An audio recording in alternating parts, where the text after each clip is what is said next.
My name is James Musimi, County Police Commander, Kayole. Yeah, this afternoon we had some intelligence-led information, and that led us to this premise here within Njiru area, and we were lucky to break into this premise to find there were around 323 cartons of around 7 brands of the common local Liga brands, which we are basically very aware that it is counterfeit, and we also found 105 liters of ethanol, as well as 20 liters of blended spirits.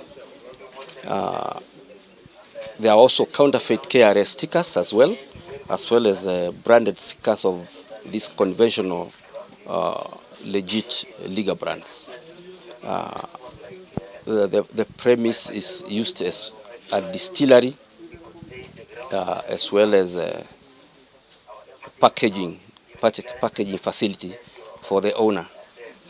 Therefore, it is a big breakthrough because he has been rolling out a lot of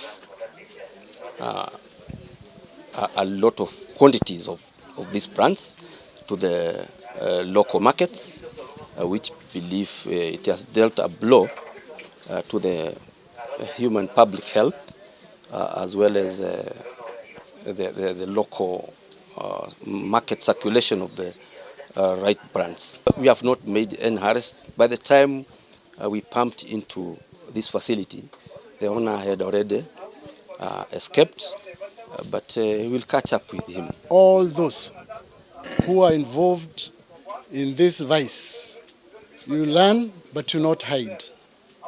And again, today we have pumped into this facility, and I want to thank the area chief, Namusia, and of course the entire GAO team for the tireless effort that they have put in the crackdown.